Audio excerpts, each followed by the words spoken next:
of the House Judiciary Committee, member of the House Oversight Committee, and the former chair of the Select Committee on Benghazi.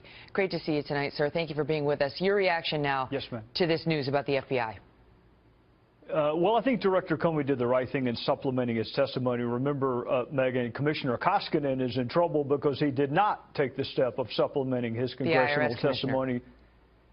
Yeah, but beyond that, his letter is pretty cryptic. It's an unrelated investigation. He has not confirmed that it's the Anthony Weiner sexting investigation, and he hasn't even confirmed yet that the information is significant. So I appreciate the fact that he updated Congress, but other than that, I'm going to let the Bureau do their job. How extraordinary is this? Well, it's pretty extraordinary because Secretary Clinton had an extraordinary email arrangement with herself, and she is the author of her own destiny. Everything that's happened since then is the natural, probable consequence of deciding you're going to have a rogue email system. So I understand she's upset, and I understand she doesn't like the timing, but she need to look no further than herself. How is it possible, in your view, as a former prosecutor, that Huma Abedin, who was under subpoena, would not have produced her home computer or directed the FBI to that device as relevant when they were seeking all of her documents? Well, you can even go back beyond that. Remember, the State Department allegedly went back to all of the top aides, the seventh floor principals at the State Department, to try to recreate the record. They missed it as well. I'm reluctant to speculate because I don't like to do that as a former prosecutor, but it may have been emails that were deleted. Remember, Secretary Clinton said she turned over all work-related emails. We now know that thousands were deleted, and for all I know, this tranche may have been among those that were deleted, and therefore the Bureau did not have access to them originally. Because you cannot get any closer to Hillary Clinton than Huma Abedin. I mean, you can't, that's her, it's her right-hand person, it's her closest aide, they're like family. I mean, this would be one of the first places you would look to when you were turned on to the fact that there was a secret server to find the relevant documents. And it's inconceivable to me that the FBI did not ask her for it, and if she knowingly withheld the disclosure of this device or failed to search it, there are all sorts of issues there. What's going to happen next? Because you and I both know this thing doesn't get resolved in 11 days. Does Comey need to come out and say more about it, as Hillary is demanding? And if he doesn't, what happens over the next 11 days? Well, she's welcome to tell us what would be on that computer. I mean, Director Comey's not the only person who would know what's on Anthony Weiner's computer. I mean, Secretary Clinton's welcome to hold a press conference tomorrow and say, it may be this, because Huma and I discussed this. So he cannot confirm or deny the existence of an investigation. That's DOJ rules, and Secretary Clinton knows he cannot produce the information in the middle of an investigation. So it's a little bit, to me, Megyn, I mean, it's just the same person who said I neither sent nor received classified information. It's the same person who said I turned over all my work-related emails. I only had one device. My lawyers went through everything. That's the same person calling that now wants all of this public disclosure. The same person who went to great lengths to make sure that these emails were private now all of a sudden wants it all made public. It's just too rich. She denied it. I mean, she dodged it tonight when she was asked, have you spoken with Huma? And I mean, you know how it is. I have a right-hand woman here, too. And if my right-hand person, my assistant, found herself in this position, and because of my decisions, I'd say, hey, Abby, what the hell was on your computer? And then I come out and explain, because there's only 11 days to the election. I mean, this is a dodge. Hillary, you raise a good point. Hillary and Huma are in charge of that information, and they do know, at least her right-hand person knows what was on her home computer, and they can't just point to Comey saying, you need to disclose more. I'll give you the final word, sir. Well, I mean, it's easy to ask people cannot disclose things to do so. I mean, that makes her look transparent. But if it's a day that ends in Y, you can rest assured she's talked to Huma Abedin and Cheryl Mills. She knows exactly what is on those computers, just like her lawyers know what was deleted from the Platte River Network. And if she's dying for us to know what she and Huma Abedin were doing on Anthony Weiner's computer, she's welcome to tell us. Just tell us. Congressman Trey Gowdy, great to see you. Yes, ma'am. You too. Hillary Clinton's email investigation is reopened, and just moments ago, we received a new statement from John Podesta, the chairman of her campaign for presidency, and it reads as follows. Upon completing this investigation more than 3 months ago, FBI Director Comey declared no reasonable prosecutor would move forward with a case like this and added that it was not even a close call. In the months since, Donald Trump and his Republican allies have been baselessly second-guessing the FBI in both public and private, browbeating the career officials there to revisit their conclusion in a desperate attempt to harm Hillary Clinton's presidential campaign. Podesta goes on, FBI Director Comey should immediately provide the American public with more information than is contained in this letter he sent to 8 Republican committee chairmen. Already, we have seen characterizations that the FBI is reopening an investigation, but Comey's words do not match that characterization. Director Comey's letter refers to emails that have come to light in an unrelated case, but we have no idea what those emails are, and the director himself notes they may not even be significant. He goes on, it is extraordinary that we would see something like this just 11 days from a presidential election. The director owes it to the American people to immediately provide the full details of what he's now examining. We are confident this will not produce any conclusions different from the one the FBI reached in July. The full text of that is being placed at foxnews.com where you can read it. Carl Cameron, live Cedar Rapids, Iowa. What's the thinking about how this really could upend things, Carl? Well, it's yet to be seen. Certainly from the Trump campaign's perspective, they think this is manna from heaven, a gift. And obviously, when you put it into the context of the last 10 days of this campaign and marry it with the spike in Obamacare premiums and the endless streams of WikiLeaks hacked Podesta emails, it certainly is a potent additional attack for Trump to add to his closing argument. The New York Times and others reporting now that this is related to the Anthony Weiner investigation and that both he and his wife, Huma Abedin, Hillary Clinton's top aide, and their devices were part of a separate investigation, suggests that that might have something to do with it. But it's very interesting to hear the Clinton campaign say, bring it on, show us what you got. That is, in fact, what Jason Chaffetz, the chairman of the House Government Oversight Committee, said earlier today. It's what Mike Pence said earlier today, that the FBI director should immediately explain what it is that they found so that the American people can know before the election. Because, for all intents and purposes, an investigation of this kind isn't going to get finished in the next 11 days, and the voters have a right to know. For the Republicans to be making that demand makes sense. They're looking and they think they smell blood. For the Democrats to make that demand suggests that they may have an idea of what was on Huma Abedin and or Anthony Weiner's devices that are apparently part of this investigation. And it's fairly difficult to imagine how Anthony Weiner might have had any classified information on it unless he got it from his wife. And since Huma Abedin and Hillary Clinton are so close, and as Jennifer was reporting, they were seated next to each other today on the plane, you can bet that the staffer got grilled by the candidate about what possible risk there could be in any of her old devices and the potential presence of national security information. Even if this were to turn out to be a nothing burger, Shep, it is not going to be that way until the election. The Trump campaign is going to pound this. Republicans are going to pound this, and Democrats are definitely on defense. Hillary Clinton's lead was shrinking. It always does when we get to the last 10 or 15 days. The polls always get tighter. Pollsters get much more cautious. So this is a huge development. When it's resolved and how it's resolved will be after Election Day. Whether it affects the resolution of Election Day, we'll know in 11 days. Wow. These calls for the release of whatever information they have might make sense on the surface, but Carl, as you well know, this is a serious criminal investigation that, if found guilty, could leave Anthony Weiner in prison for many years. That's not the sort of investigation about which you can make knowledge public because it's all involved in that investigation. To do so would itself be a crime, depending on how closely related it is to that case. So they really are kind of stuck here. But Comey could, the FBI director, could be a little bit more clear. That was a pretty oblique and opaque, I should say, announcement that he made.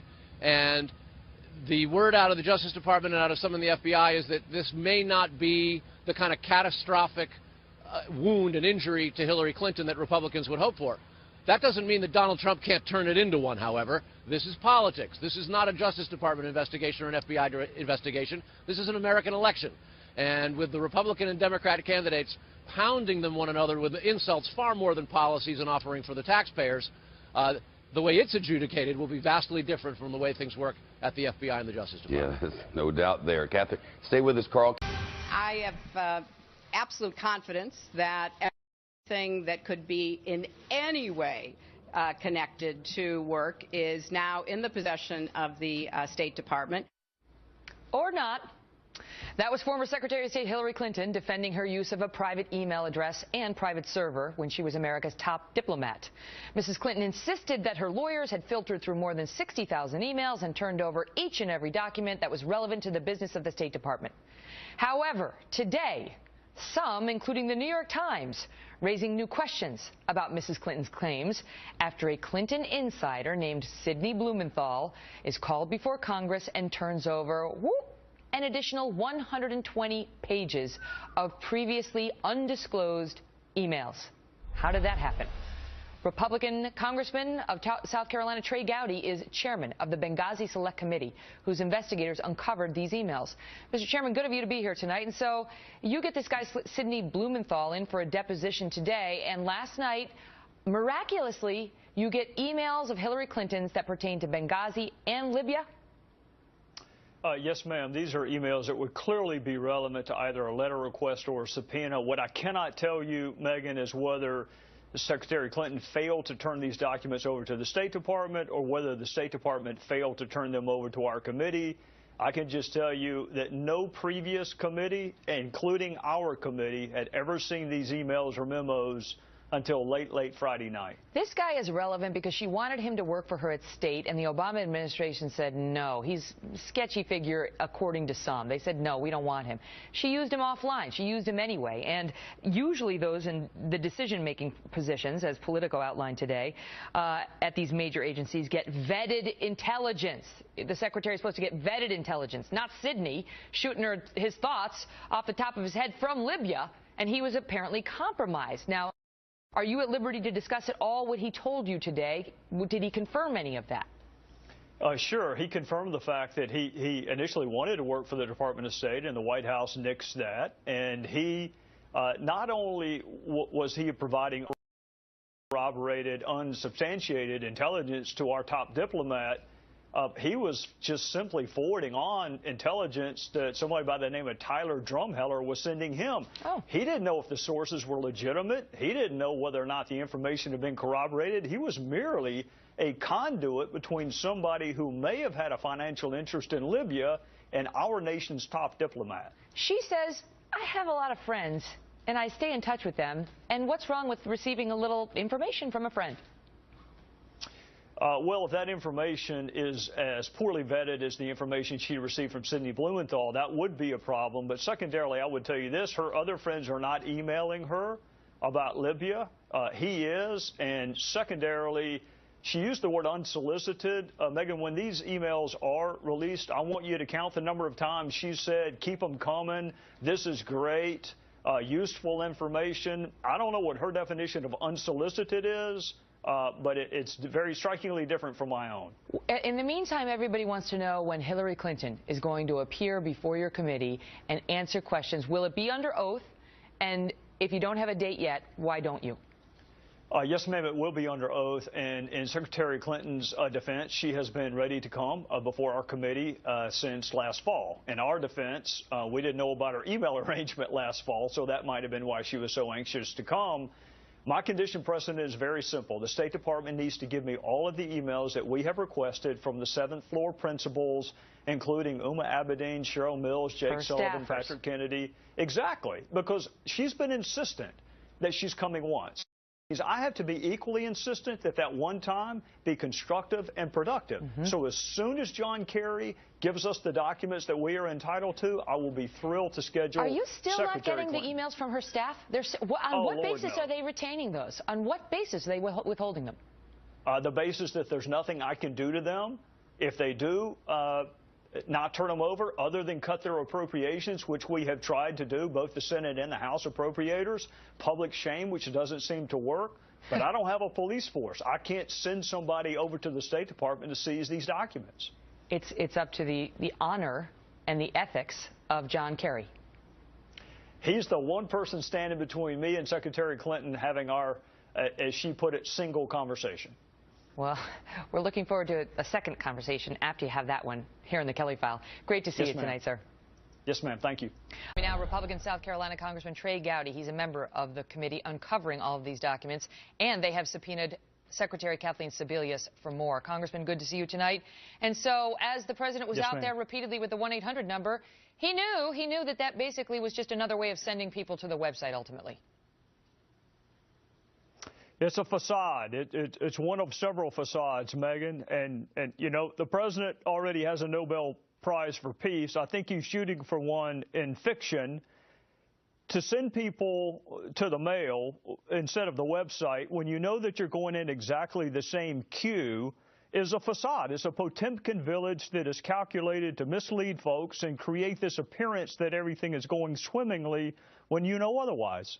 Why can't there just be honesty? Why can't, I mean, we just picked this up with Mark Thiessen. Why can't he just come out and say, I didn't tell you the truth, or I broke a promise? However he wants to phrase it, I broke a critical promise, and millions of Americans are hurting now tonight because of it. And this is what I'm going to do about it.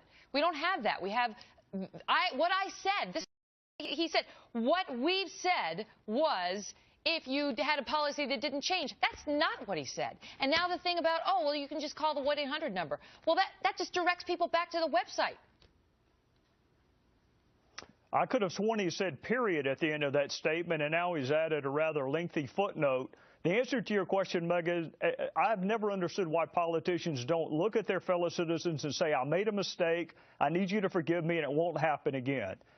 You know, Congress does not enjoy a very good approval rating, but nobody in government does. And part of the reason for that is instead of saying we made a mistake, even we made an intentional misstatement, we need you to forgive us, the response is to evade and to answer questions falsely. And then the worst of all is to assume that the American people are stupid enough to believe the explanation that he came up with today. I always say I can never understand these politicians who forget about the magic of videotape, where we have it all on camera. I mean, we know what was said. Congressman, we will watch to see what, if anything, you guys get back from Secretary Sebelius, as I know you have a subpoena waiting, and you continue to get more documents by the day. Thank you, sir. Yes, ma'am. Thank you. Well, a stage 4 cancer. South Carolina Congressman Trey Gowdy, the former chairman of the Select Committee on Benghazi. Great to see you, sir. So today you had an interesting day taking a look at some documents that the FBI had prior to you getting a look at them. Did you find anything particularly interesting about these documents that Hillary provided the FBI? Yes, ma'am. Keep in mind, one notebook were the classified emails that she handled so negligently. The other notebook are the witness interviews, the summaries, what we call 302s. My number one takeaway, Megyn, is there's no reason in the world you could not and should not be able to look at the same witness interviews that I had to go to Washington and look at in a classified setting. You and your viewers should be able to read summaries of these witness interviews. The second takeaway is a lot of the FBI's time and attention was spent debunking and refuting these fantastically false statements that Secretary Clinton made at the inception of this email story. And the third takeaway, remember, Director Comey said that he could not indict, did not have a realistic probability of a successful prosecution on the issue of intent. So I looked to see what witnesses were questioned on the issue of intent, including her. And I didn't see that many questions. Let's go back to number 2. Issue. Let's go back to the second point, which is how much time they had to spend debunking what you say were lies or falsehoods that she told. What do you mean by that? Oh, even something as seemingly innocuous as us referring to Sidney Blumenthal as her advisor. Remember, she got really upset when we used that term. You'll never guess which term the FBI used when they described Sidney Blumenthal and his relationship to her. He was interviewed. I think you would find very interesting what Colin Powell had to say and juxtapose that with what Clinton supporters have said over the last 48 hours. You go back, the multiple devices, how many phones she had, the very reason she set it up. All of that proved to be fantastically And I want to ask you this. So she also, of course, claimed that she never sent or received classified information. We now know that that's not true. I know you thought it might be interesting if the American people could see who sent some of the emails that she received with the classified information. What do you mean by that? Why would that be so interesting? Well, right now, even Congress can't see the identities of them. They are so classified that even a congressman in a skiff with no telephone, no iPad, no notes, cannot even see who the author or the originator of that email string was. That is how classified that information was that she was handling on a non-secure server. So Sidney Blumenthal is one author. Of course, you know Cheryl Mills and Numa Abedin and Jake Sullivan, but there are even some originators that even members of Congress cannot see the identity of them because of the nature of the information. But meanwhile, she was saying, I had no idea, no, classified, no, no. Congressman Trey Gowdy, great to see you. Thank you for being here. Yes, ma'am. Thank you. Today over what he knew or did not know about a gun-running sting gone wrong. In fact, it went so wrong, at least one border agent could be dead as a result. Take a listen to the reaction from the White House yesterday when Jay Carney was asked about a Republican request for a special counsel to investigate this. There has been one call, and I think it's a biannual call for a special counsel by this particular congressman. Once every 6 months we hear something similar. And the fact is the Attorney General's testimony to both the House and the Senate was consistent and truthful. He said in both March and May of this year that he became aware of the questionable tactics employed in the Fast and Furious operation in early 2011 when ATF agents first raised them publicly. We're going to talk now with a former U.S. attorney who worked hand in hand with the Justice Department and is now a congressman sitting on the Justice Committee as well as on the Oversight Committee. He is one of those calling for a special counsel to investigate this matter. He is Congressman Trey Gowdy of South Carolina. Congressman, thank you so much for being here with us. We appreciate it. Yes, ma'am. Why is a special counsel necessary here? Well, because people have to have confidence in the Department of Justice, and when your top law enforcement official gives a demonstrably false statement to a committee of Congress, with all due respect to Jay Carney, both answers could not have been correct. If you say in March and May both, I learned a few weeks ago, one of those answers has to be incorrect. He was asked a very direct, unambiguous question by Darrell Issa. He gave a demonstrably false answer. Now, what I can't tell you is whether he had an intent to deceive. So I'm very careful not to use the word perjury. But it was demonstrably false. And we have to have confidence in the institutions of justice, and we have to have confidence in the top law enforcement official in this country. I don't think that's too much to ask. The Justice Department has come out and essentially said what he knew earlier, what he knew a year earlier before that exchange with Issa, was that Operation Fast and Furious existed. That was mentioned in memos and briefings, but not the specific aspect of the program that was most controversial, which was that guns were being allowed by U.S. ATF agents to go from America down to Mexico. That we were sanctioning that because we had this whole plan and we were going to track them and they were going to bring us to the bad guys. That all went south. We lost the guns. 2,000 guns wind up in the hands of the bad guys and an American border agent dies. In any event, what they seem to be saying is, yeah, he knew about the operation, but he didn't know about the controversial part. Why do you reject that? Well, Ms. Kelly, there are memos that mention gun walking specifically by name, and we ask the Department of Justice officials, every now and again they'll send somebody to oversight or judiciary. Usually it's the person with the least amount of knowledge about a particular subject, so we can get a series of I don't knows. But specifically, the phrase gun walking is mentioned in memos that Eric Holder either read or should have read. So tell our viewers what that means, because they may not understand the significance of gun walking, or the gun walking. What is gun walking? Gun walking is when you let guns walk. You know that they are contraband, and that you have a legal right to seize them, either arrest them or seize them with a search warrant, and you let them go. You don't do surveillance on them. You don't put GPS on them. You don't put a tracking device on them. You literally let them walk. Okay, so let me stop you there, because I want to read the viewers the memo, and then I'm going to bring you back in. So apropos of what the congressman is saying, folks, there is a series of emails back of October of 2010. So this is well before Holder says that he knew about Operation Fast and Furious and the controversial stuff. The Deputy Assistant Attorney General in the DOJ's criminal division is corresponding with the acting chief of the DOJ's Organized Crime and Gang Section. And one of them writes to the other, "It's not going to be any big surprise that a bunch of U.S. guns are being used in Mexico, so I'm not sure how much grief we get for, quote, guns walking. It may be more like, finally, they're going after people who sent guns down there." So, Congressman, your point is that this is October 2010, where high-level DOJ officials are talking about guns walking, and Holder is trying to tell the U.S. Congress that he only found out about Operation Fast and Furious, the controversial parts, back in April or May of 2011. So why are his top deputies talking about guns walking in October of 2010? And also, Ms. Kelly, keep in mind, in December of 2010, a Border Patrol agent named Brian Terry was murdered. So if the United States Department of Justice and the Attorney General is not being briefed on the fact that a Border Patrol agent has been murdered and guns found at the crime scene may have been part of Fast and Furious, here are his two options. He's either so disengaged from his job that he needs to go find another one, or he gave demonstrably false testimony to a committee of Congress. Neither outcome is particularly good for Attorney General Holder. Need a quick answer on this. What happens if you do get a special counsel? Because some in Congress are saying that's only going to slow things down on the congressional investigation.